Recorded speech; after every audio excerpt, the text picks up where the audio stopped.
Show. All right, everyone, welcome back. Episode 190 of the 580 Show. I am joined by the Chaos Classic 90 kg champion, CJ Krause. What's up, buddy? How's it going, man?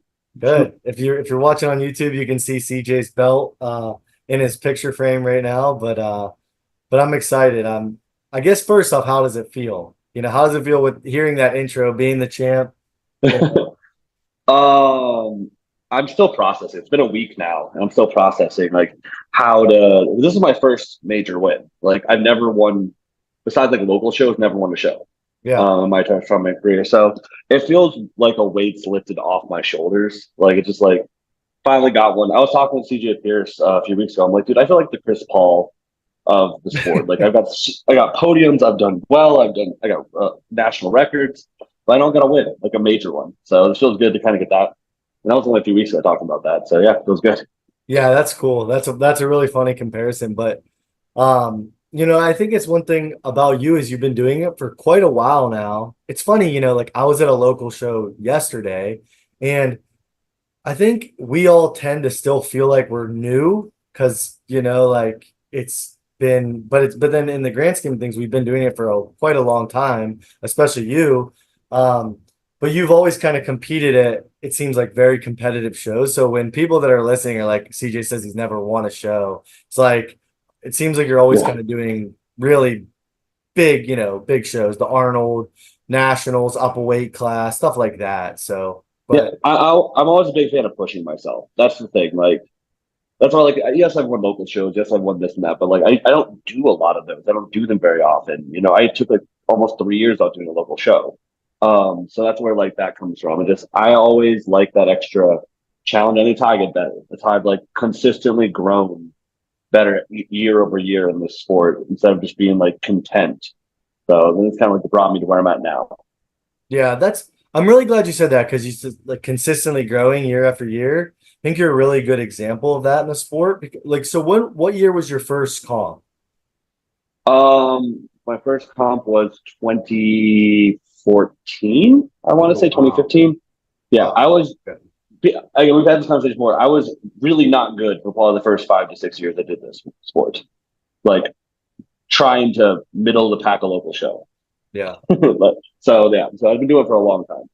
But that's like anyone that's more new or intermediate, like getting fired up in a strongman that's listening, it's a really good, like, you're a great example of just like sticking to the plan and working hard for a long time. And now you just literally won the heaviest 90-kilo show to ever exist. So, Yeah. CJ just said, if you're listening, like it took him like years to not be like middle of the pack at a local show. And now here he is. He just won the heaviest 200 show ever. Which, So yeah, yeah, that's cool. I don't know what else to say. It's just that's cool, really yeah, cool to hear. yeah. I'm really proud of it. Like I said, I wasn't a very good static lifter when I started. Like, wasn't good at pressing, wasn't good at deadlifting. I was a good That's mover, so it's yeah, like one of those things. Like I got away with it a lot, but I would always lose points on static, and I think that's when static is your issue. You just need time. for You just sure. need time to build strength.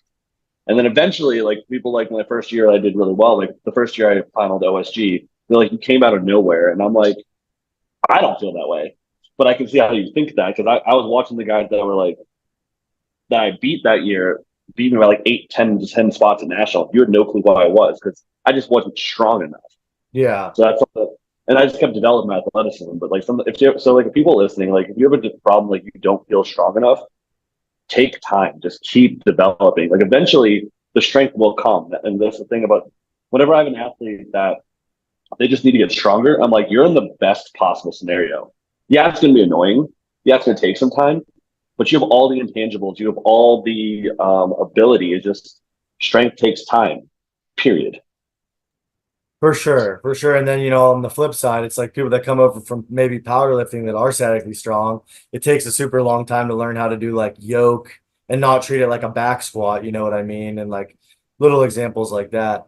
But it's just so cool to hear because you coach people as well, and how many like I run into with newer lifters who are like, man, I want to go to, and I got to win this show. I got to win this show. And it's like, you want to almost tell them like you don't, and it's like Yeah. it's okay that that show means the world to you and matters to you, but in the grand scheme of things, like you just need to do it for a really long time and just keep working hard, you know. So Yeah. yeah, but so with the show, let's talk about the show a little bit. I mean, Mhm. obviously, you were such a good example of how cool strongman is in the sense of how you can the point system and how you can game it and like I don't even mean game it because you were the best competitor there. I don't know if that's the right way to say it, but being consistent in strongman wins shows, and I think that was so cool because you actually didn't win an event. You tied for one event win Yep. on deadlift, but you didn't win an event, and you won the whole show, and that is so cool because I love to see that stuff when you're looking at the scoreboard and then it's like you were just around the whole time and you never made a mistake. And I made some mistakes. I'll tell you that right yeah, now. well, you didn't make a I guess you didn't make a mistake that cost you the show. You know, Yeah, I you didn't. were able to mitigate stuff.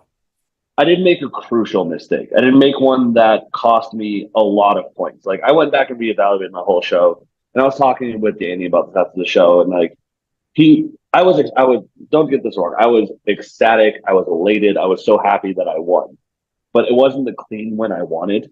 Because I can pinpoint 4 of the 6 events I made some kind of mistake on. That it cost me. I think it cost me in my brain, if I did the math properly, 4 to 5 points. Which, I you know, that goes from really needing to do well on that last event to really yeah, not, you know.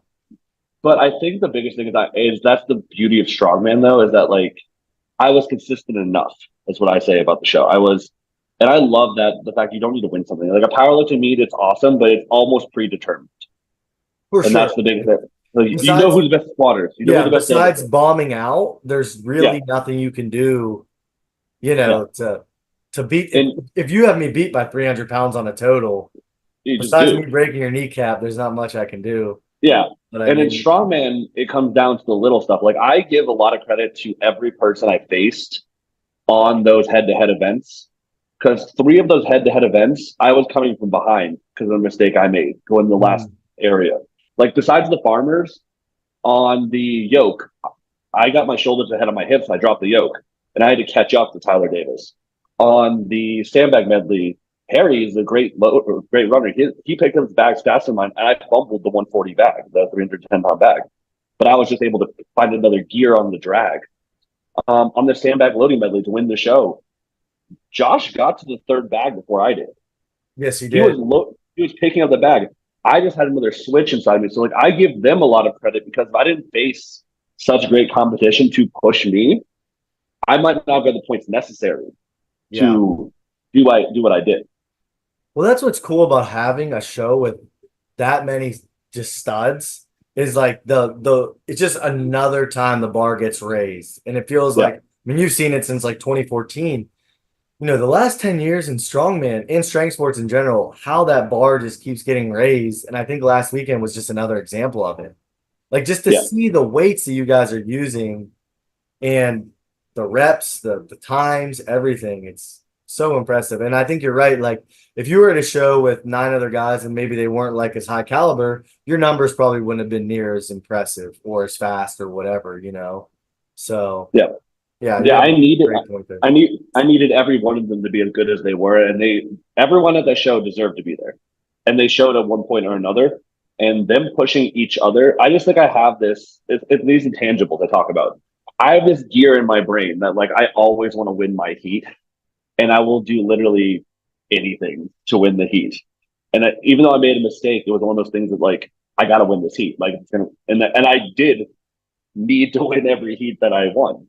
So Yeah. that's just something that is in the back of my mind. I think even if you make a mistake, that's the thing you have no time to dwell on it. Like I could picture the mistake, I could recognize I did it, but I was in the middle of an event. I had zero time to be like, oh crap. My brain was like, oh crap, I have to pick it up now. I have to find a third gear when I didn't think I had a third gear. Right. Yeah, no, that's a great point. Um, what was it like traveling overseas? I was really happy in American One because you went overseas, you had to go, you know, because a lot of the big shows are in America, and you know, Yeah. I I've never had to travel overseas. So what's that process change? I mean, obviously there's a lot of travel involved, but like Yeah. as an athlete, you're water cutting, you got all your nutrition, everything. How did that, Yeah.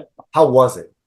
So I'm fortunate. I've been overseas a few times now. So like I've developed and learned a lot of this. Every time I go over, I change it a little bit because depending on where you're going, especially I've been to England the most. So I know when I go over there, their food has a lot more sodium than ours because based on the preservatives. So I have to take that into account of when I cut sodium. How do I cut sodium? What foods am I looking for? Their grocery stores are completely different.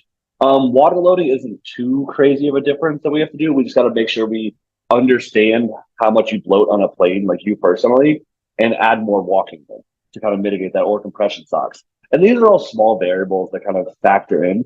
What I didn't factor in was my flight getting canceled twice and sleeping on the floor of a Chicago um, airport with my girlfriend Crystal, and then Andrew Haynes ended up being on the same flight. We were all just hanging out, cutting weight at the same time at a Chicago airport overnight. But those are all just factors you have to take into account, though. It's like they're not going to have the same food as us. They're going to have different things. Like refeeding is a lot different over there too, because finding calorie dense foods over there is very hard. Like you need to eat more things. So like where in America I can find calorie dense foods pretty easily, theirs are about two-thirds the calories or half the calories in the same thing. Then I'm like, okay, well I can't eat double the amount of food volume. How do I factor this in? It's okay, maybe this time I did half an IV. So things like that I normally don't do. So these are all little variables that I've learned over the years to take into account because it is harder to cut when you're traveling that far. It is harder to do things like hot baths. Their hot water system is really different. You might not have hot water. I've had that happen before. So you better be ready to Wow. sauna if you're not used to sauning. Mentally prepared to sit in a sauna, but those are easier to find. Those are all just like it depends what country you're going to, of course, but like the comforts that we have in America and even cutting state to state are pretty similar, but other countries run completely different. Yeah. It seemed like your guys' travel was, I was following along on Instagram, like you, Andrew, like some other people, and it just seemed like it was a disaster. But luckily, all of us got ahead of it. Like that's why I was telling Crystal, I'm like, you weigh in on Friday. We need to try to get there on Tuesday in case something goes wrong. Because I've the first time I traveled overseas, my entire lifting bag was lost. I had to go Didn't that compete, and happen to Andrew? Didn't that happen to Andrew this time? it did happen to Andrew this time when he checked his bag, and but they got it before the competition. Mine Okay. didn't get to me before the competition, so I was borrowing everyone else's lifting gear. So those are factors like, okay, well, I'm gonna pack my carry on with all my lifting gear for the way there. These are just things I've learned from making these mistakes and Yeah. what not thinking about worst case scenario. But it's the fact, and the biggest thing also is staying calm. You just need to trust it's going to be okay. If I don't have my lifting gear, someone else will let me borrow it. We have great people in this sport. If something happens to this, someone will help me out with this. And not saying they have to, but knowing at this point, at this level, we all know each other. Yeah. I met like three or four guys I never met before, and now they're close friends of mine. I'm chatting with them all the time, and that's just kind of how it works. That's the beauty of strongman. It's like they're not going to sabotage me, right? They're going to do 100%. everything they can to help me out because at the end of the day, we all want to beat the best at their best. So 100%. No, that is so true. I I feel like if you didn't have any gear for a show and you got there, you would find a way to have everything that you would need that fit right and everything, just because everyone would help out, you know. yeah, So yeah, that's unfortunate, but you're right. And like with the stress, I mean, being stressed, it's easy and natural to want to be stressed, right? But like when you're in that, and especially you're in a vulnerable spot, right? You're in the middle of your water cut, water load, water cut portion, yeah, and like stressing is gonna hinder. make it tougher. It's gonna make it a lot tougher. And it sounds silly, but it's true. And I'm sure, CJ works with a lot of people with water cuts. Mm-hmm. And he's becoming one of the go-to people with it. And so I'm sure you see, Yeah. like Oh, it's I silly, had but those little athletes. things can add up. I had athletes making weight the week before the show. I competed. I had athletes making the weight the same time I was. I had athletes making weight this week. I have athletes making weight next week. So I was still doing my job and communicating with them and explaining to them dude. And sometimes I use myself as an example. I'm about 6.5 kilos overweight right now because of variables on this trip, right? And this is 2 days for the show. But I know it's plain bloat. I know I need to cut sodium. I knew this, and if you saw my stories as I was doing it, I went from 6.5 kilos over, which is like roughly 13 pounds, to 3 kilos over by adding more walking and doing these small things. And I think something like that shows my clients and shows people cutting that like just follow the process, stay calm. It's a science on that Right. factor. And I think I did 20 minutes of sweating, and I went from 214, 215 to 198. So it's just That's awesome. You just got to trust the yeah, process.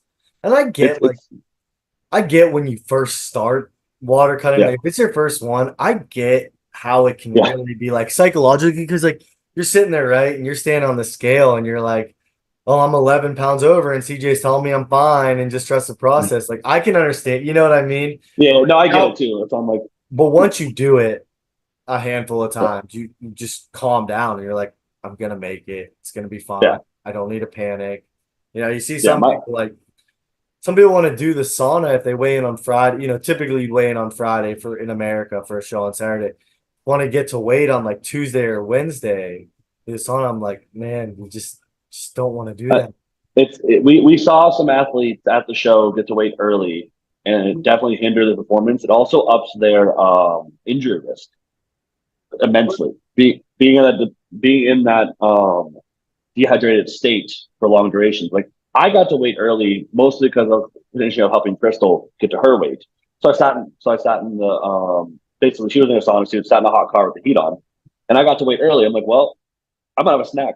So like I went back overweight just so made sure everything was still firing the right way. So I had a snack and some water, and I was like maybe a kilo over when after that, which is fine. It wasn't like a big snack, but it was the fact that like I could sit here and be miserable and be underweight, or I know what's going to happen to my body. I have data on this, and I need to be fueling my muscles little by little. So it actually benefited me getting a little bit of sugar into my muscles before we got the last kilo out because I'm going to lose it sleeping, lose it existing, walking, etc. Right. So Yeah. No, that's and like for newer people, what CJ's basically saying and what I'm saying is why you don't want to get early, and that's your body is under that immense stress. When you're dehydrated, if you're doing that yeah, water cut, especially if you're doing like 6% or more, yeah, so you want your body to be stressed as little as possible. And you only want to weigh that weight for as quickly as possible so then you can refeed. And when if you're 48, 72 or longer hours out under that stress, your whole body is freaking out. It doesn't know that you're doing it for a strongman comp, right? It just knows it feels like it's dying. And then you got to well, go lift heavy weights. it's also the fact that it hinders the refeed because your stomach acids actually get used to not having as much inside of them. So your absorption rate goes down. Your refeed gets worse. Your ability to bounce back, your um like your body is not processing everything properly if you're there too long. So it's again for anybody that decides to cut again, you shouldn't be cutting weight until you're at a point to where you can be qualifying for nationals and like handedly. Shouldn't be cut or going to nationals or going for a record or things like that. These are not things I advocate for anybody in their first few years in Yeah. the sport. Yeah. But once you get to that point, you're like, hey man, I have a shot of, you know, winning nationals. Okay, we got to talk about this. Or like things like get with somebody that's smart and have them help you with it because it's very important to do it properly because there's a lot of wrong ways to do it, and athletes can get hurt doing this. But it's an exact science. It's very big part of the sport. But it's one of those things that, like, honestly, as somebody that did the 20 something pound cuts to make 80, I've had more success letting my body grow and doing not as harsh cuts to 90. So sometimes you just need to put the time in to get stronger, as we talked about earlier. For Because now sure. my cuts are. I worked really hard this past year from Chaos 2020 to Chaos 24 to add about 3 to 4 kilos of good weight. Because last year I didn't have to cut. I basically walked in at 90. This year I had to cut a little bit, and that benefited me. But we're talking 5 kilo cut to 95, which is right around that good 5-6%, and I won the show. Versus I've cut from 13%, like 91, 92 kilos to 80, and the best I got was a third place. And I Right. got injured doing it at OSG. So at certain lines, it's like, is it even better to make those big cuts I think it's just we need more self confidence and more time to let our bodies grow into where they should be. And that's something I've learned going through both processes. For sure. For sure. That's something even I think about, as an 80 athlete is you can only gain so much muscle Yeah. and, before you're just kind of almost stalling out at a weight class if you can grow into the next weight class, right? And you're the best example of that is just continuously go up. See it Yeah. with CJ, you talked about CJ Pierce earlier. He started as an 80. He's grown up. Tyler Young, Mhm. Andrew Hanus now. So yeah, you guys, everyone's kind of just Yeah. everyone's Well, turning into a big boy. nobody gets into lifting weights to like, I want to stay small and hey, Right, right. you want to get bigger, you want to get stronger. And at certain points, like we need to lean into our frames properly. Uh, And then if you don't have as big of a frame to do that, it's like find those weird lines. Like I say this all the time. I am just too tall to be an 80. I'm just too short to be a 90. Because I'm about 5'8.5". I'm nothing crazy. It'd be a bit easier. I'd be able to put on more mass if I was a little bit taller. It'd be easier to hold heavier weight. I was doing massive cuts to make 80s. But at certain points, it's like you work with what you got and you can develop everything. But honestly, just trust yourself to listen to what your body's telling you when it wants to grow. Because I probably stayed in the 80s a year too long and it got me injured when my body wanted to grow. And like I said, I've had more success as a 90 now because this win than I ever did as an 80. And I had a really good 80s career. I Yeah, was, I believe, one of the best at the time. But now I feel like I could kind of solidify myself as, if not the best, in the conversation for the best 90 after a few more great performances I believe I have. definitely. Definitely. I mean, and it's funny because you're relatively new to being an I mean, you did the Yeah. chaos, the last This is chaos, my you took that full time and really, like we've talked about, but you really grew into it and kind of mhm. owned up and just it's important. Sometimes as much as you like to compete, sometimes you need to take that time off now. Like that's what I'm going to be doing now to get healthy till my next comp, like you just need that, whether it's to get healthy, to gain some weight, work on weaknesses, like you said at the beginning, just get stronger, whatever it is. Sometimes you need those blocks where it's like, hey, I'm not going to do anything but focus tunnel vision on this one thing. And that's what you did. And it's a huge, you're the best example possible. You took time off, missed Yeah. podium last year. Won't talk about that, but and then came back and just put on a master class last weekend. So it's just cool to see. And I Yeah. and I'll say to people, if you didn't see my story, I didn't really expand on it too much, but I was with CJ the weekend before his big win, and we were PSL and we were just bullshitting, just catching up like a lot of people do in strongman. More you see your friends every once in a while, and I asked him how he felt about it, and he said, "I think I'm gonna win." You just literally said it to me, and I was like, "Not gonna podium. I think I'm gonna win." And I was like, it fired me up. I was like, dude, go do it. And you really did like you Babe Ruth, you called your shot and you did it, man. That was Yeah. it's one of those cool things to look back at. And Yeah. I mean, I've been calling my shot on the show for a while. Just looking at the events, look how my training went. And I try to do it as like humbly as possible because I'm just like, these guys are really, really good. These are the best in the world I'm competing against. Right? And I know this. But I looked at the events, I looked at my training, I look at how I did, look how I've developed. I'm like, the only reason I don't win this show is because of me. And I believe that coming in. I said that to Tyler Purdue as well. So I'm not. I just didn't want to like be come off like an asshole basically and be like, oh, he thinks he's the best. And we're like, no, with these events, this show, the way it's ran, the weights of it, I don't think anybody can beat me unless I beat myself. Um, and Tyler's response was similar to yours. He's just like, yeah, go do it. He also messaged me saying like, I've never heard you speak like that at a show. You always are talk like I'm a very realistic lifter. I'm like, here's my range of outcomes. Like, if I have my best day, I'll finish second or third because this athlete is this, this, this. My worst day, I'll finish fifth. And that's how I flip myself in my brain. So I'm never like too upset, you know? And I just like realistic. And it was in this show, I'm like, if I have my best day, nobody can touch me. And that was a really good feeling. And if I have my worst day, I'm still on the podium. And yeah, that's just because based on those events. And I just had a good day and that was good enough. Um, and it did that. So I tell people it's the right event, it's the right day. I had the right events for my strength skill set. Like Shelly Owens is like, they couldn't have built the show better for you. I'm like, you're not wrong. Like, these all are Right. my good events. So sometimes it falls your way with that. Sometimes, but you still have to execute. And that's That's the biggest thing. and that is the cool thing about strongman. And it's like you could get this same exact lineup from last weekend and build out six other events, and it could be completely different. And that's what's Yep. cool. And you have to have that adaptability. I think you would do well no matter what because you're a pretty well-rounded athlete. But like, Yeah. and that's why I love strongman so much, is because the well-rounded athletes are always towards the top. You don't Mhm. have to worry about, oh, I can't have this event, I can't have this event to do well. So Yeah. that's cool. And I think it's all, I think what you were saying too is you don't want to come off as an asshole, but having that confidence in yourself is really, really important. And I think everyone Yeah. kind of struggles with it sometimes because you come up and you through the ranks and you see other guys and you see what people are doing, look on Instagram and it's like a highlight reel. It's not real life, and it's something to what you were saying about the confidence level. I think it's really cool. And even when I was talking to you, I didn't think you were being like cocky or anything. I thought it was cool how like, just quick Yeah. you were to say it and confident. It was confidence. It wasn't arrogance. Yeah. So But I believed it. I believed that it was my show to win. And I guess it was. yeah.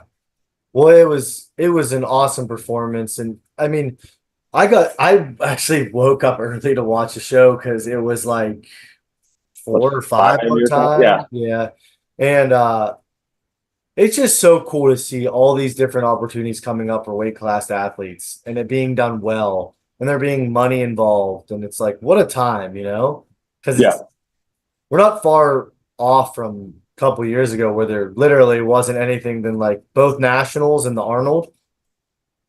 And Well, the '90s didn't even have a show there. The '90s had nothing. yeah. They were a subclass. Oh, that's true. That's true. 200 was a subclass even at the Arnold.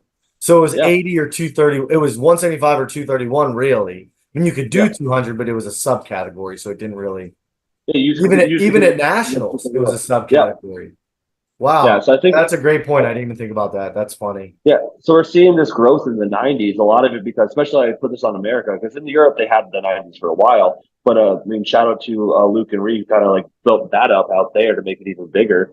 But now we're seeing this resurgence of the 200-pound class here in America, which is basically 91 kilos, so it's basically 90. Yeah. Um, but we didn't have that a few years ago. I think that's also what is going to be really cool to see the development of this class because someone like myself kept myself in lower weight because there was no opportunities as a 200-pound athlete, you know? Right. So Well, shout out to Strongman Corp and shout out to USS and everybody putting on these shows with these 198, these more middle ground tier things. They're seeing the way the sport's going. So I mean, thank you guys for those opportunities now. It feels like the next batch of athletes can have so many more opportunities than what we had, which is all you can ask for. well, man, it's great points. And it's also like, I look at it to, you want to bring more people into strongman, right? And Yep. to the average person, like when we're at PSL and there's people walking around because there's in like a public venue and they're coming and something by, and it was the 80s, that's a guys that are in that 175 to 200 pound range after your refeed and stuff.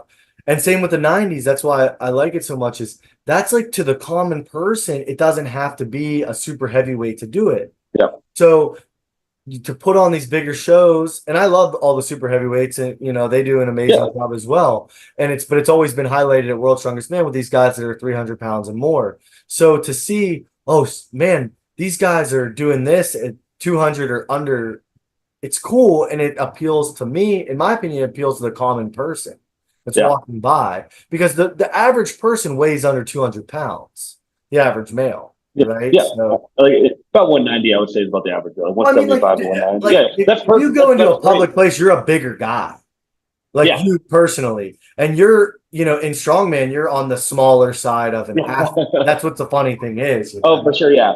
That's all the perception of it, right?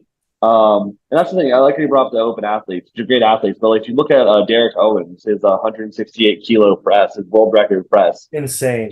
he would have been on par with Alexei Novikov from more recently show. A bunch of other athletes too, like Gavin Bilt and things like that. Yeah, He but would I have been just, 2 kilos under what they did for their max, and we're talking there what 100 to 150 pounds more than Derek weighs. So it yeah, just and shows it's like how crazy like It's just the the bar. It's the bar continuously getting raised. What was his weight in pounds that he hit?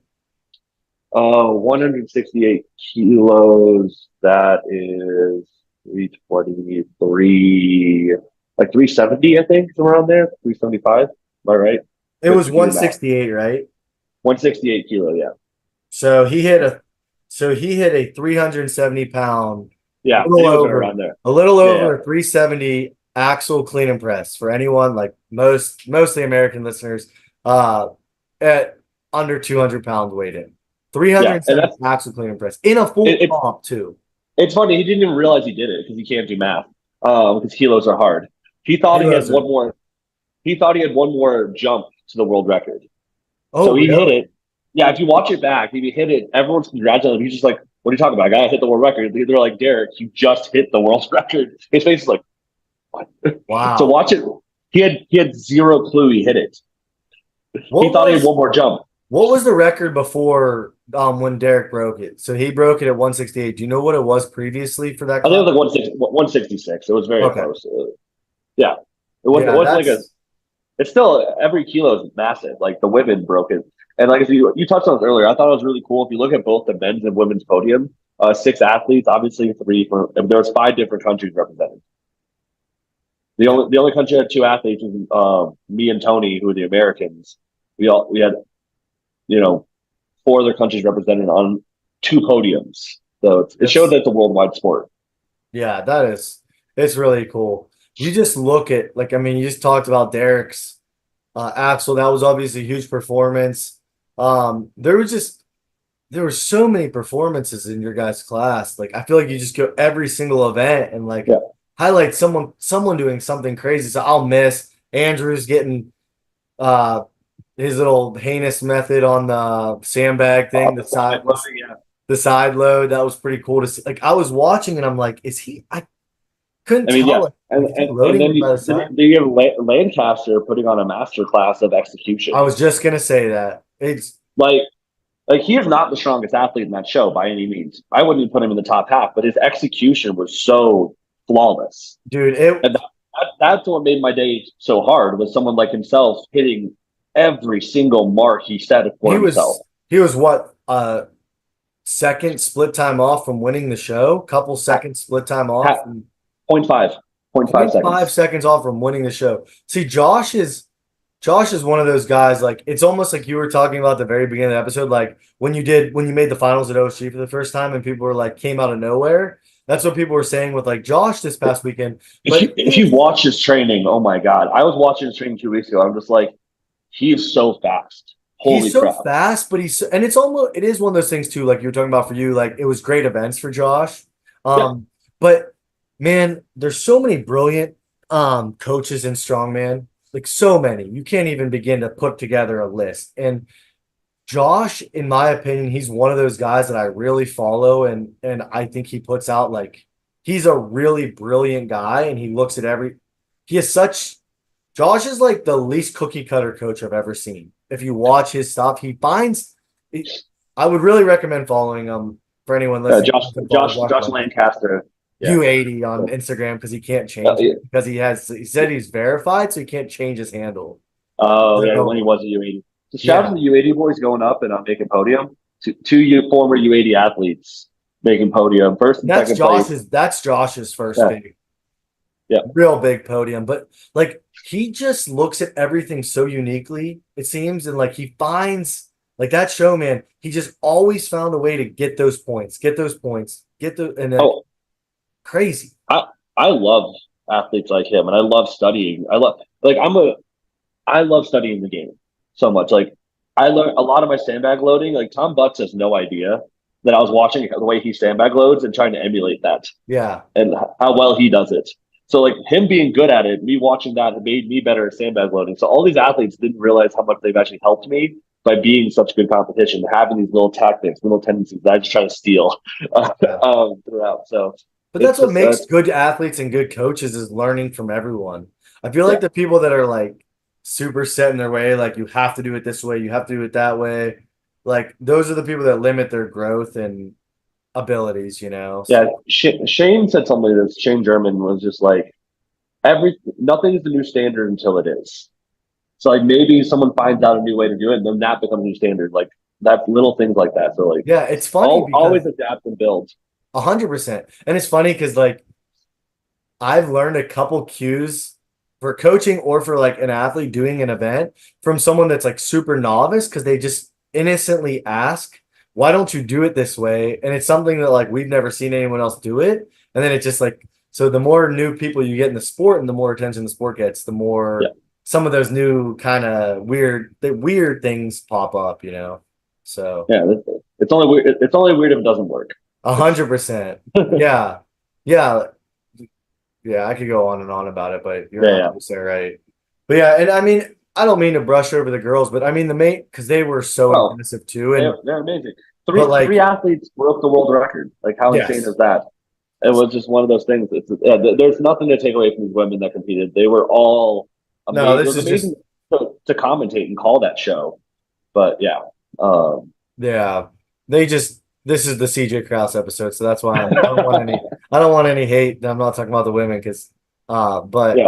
but no, it the show, how was the pacing of the show? I mean, obviously I watched, but like how did it feel to do it like it did feel pretty back to back to back to back, which I It think was fast. And I have only one critique on the show. And I had the same critique last year, right?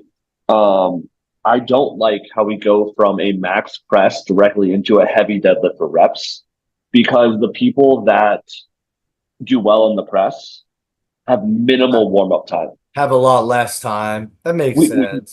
I literally don't. I literally before I even got to pull back to back years now because I was so deep into the press, which is like I'm there's very few athletes that are good at press and pull. So like that's the thing. I'm fortunate to be one of them, but this is where it hindered me a little bit. I was my last pull before I walked out there, and I've had a back injury since January, was 220 kilos, like Yeah. 400 something pounds. Yeah, And like I go to pull 480. and I go to pull 750 right after that. While other athletes had got time to like build a warm. By the time I get backstage, the athletes that got busted out earlier, they're getting their suits on, they're getting ready, they're warming up, and I'm like, that bar's at like 600 pounds. I can't go 0 to 600. Yeah, right. That's my. Besides that, everything runs great. It's perfect. Pacing is great. It's fast, but I think we're seeing with these shows with Chaos, with PSL, with all these like high level shows. I tell people it's all the time. Enjoy the warm up time while you have it as a novice and as a local show competitor. The higher up the chain you get, the less warm ups you get. Yeah. But isn't it funny though? Don't you kind of like it faster better? I I like do. I love it. and you know, I'd be curious your take on this. I actually think now there's some instances like what you just mentioned with the press and then Yeah, like I that's like the actually one thing I've ever yeah, found that that's a that happens. weird that's kind of a weird situation. And that's a great point. And it's something that I'm sure Luke will kind of take into account. Um, but I actually think it's safer to do the faster paced shows because like when you go to a local show and it's like there's 50 people and it's an 8 to 10 hour day, you're warming up for an event one, and then you Yeah, have an hour and a half of downtime, which you would never be in the gym and rest for an hour and a half, yeah. right? And you do that all day, 5 events where you're training maximal weight, speed, sometimes both, whatever. Um, I feel like that's way less safe because You can everything's warm up. cooled down.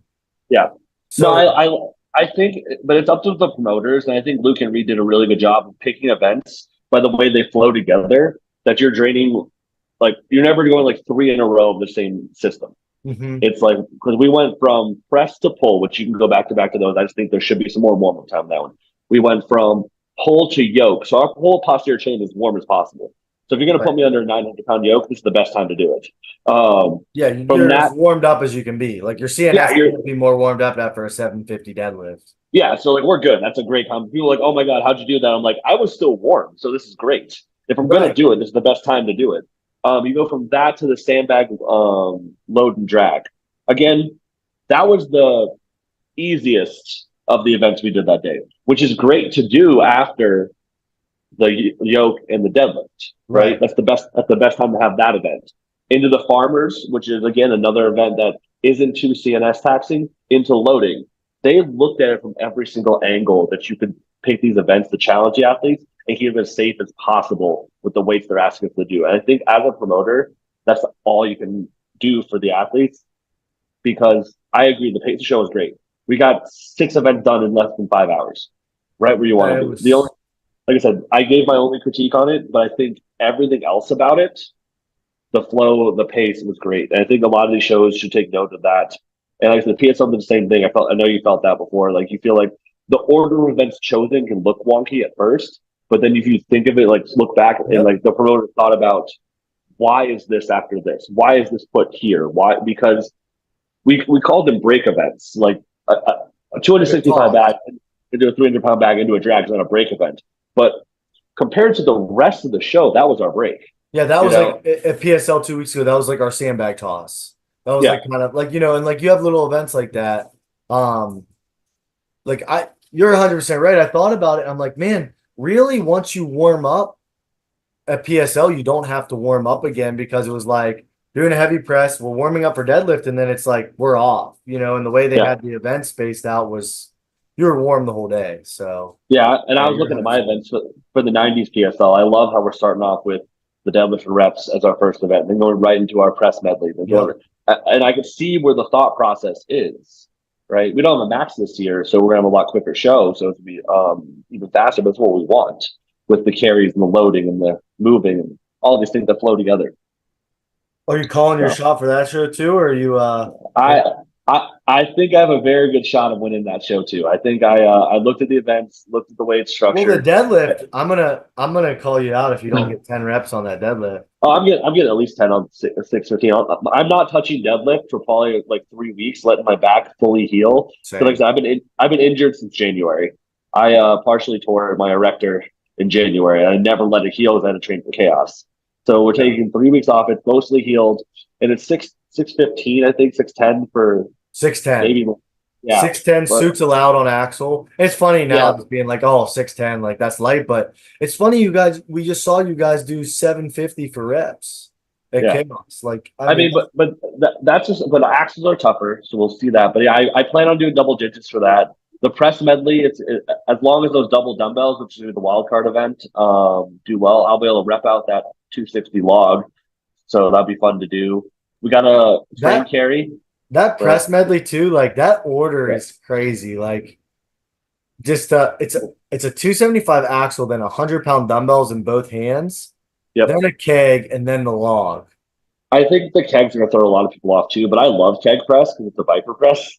So like we had a show in January, sorry, in March. That we had, I think it was like a 275 keg for reps, and I hit 3 reps in like 20 seconds to win the event. So like I love keg press because I just use Yeah, my hips. that's So I so think you that's did the you did 275. This keg's 210. I mean, granted, it's in a medley, but yeah. But it's like I can just whip that thing. that frame, I was Um, a little surprised by 600 on frame for your guys' class. I mean, it's 105 feet total, I guess. yeah, I was a little surprised by yeah. 600. It's gonna be a down back down, so it's gonna be something that's gonna be very quick. Some of the athletes are fast, but I think another great event for me. The stones aren't super heavy. Like the top one's 330, so it's gonna be a speed event. That's That's where gonna be a like speed event for you guys. Sam, what about sandbag to shoulder? I'm 225, good at. 250, 275, 300.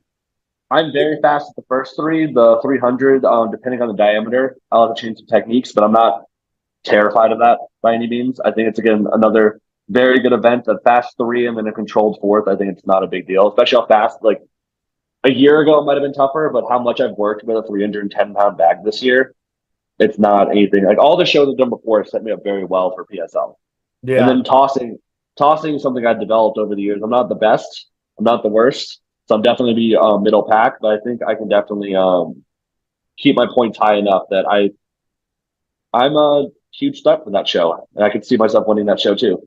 there you go. Yeah, I mean, even the stones, it's funny to say like a 330-pound stone is light, and I don't mean that like, but like Oh, it's that's so good. definitely going to be a speed event for you guys.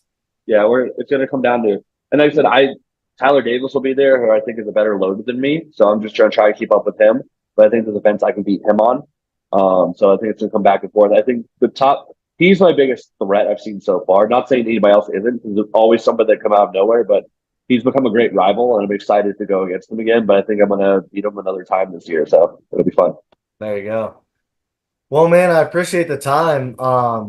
I definitely make sure you guys are following CJ on Instagram. Dante will have his Instagram name um right in the corner there. But for anyone that's just listening, your Instagram name, I don't screw it up, but it's giant underscore slayer underscore Krause. K Yep, R that's the A U S E. So yep. definitely follow CJ. Just got his first it's funny you've been in sport for so long. Just got your first major huge win. So congratulations. Thank you. And we appreciate the time. And I'm sure we'll be talking to you again soon. Yeah, I'm sure, buddy. All right. Thanks, man. Yeah. See you guys.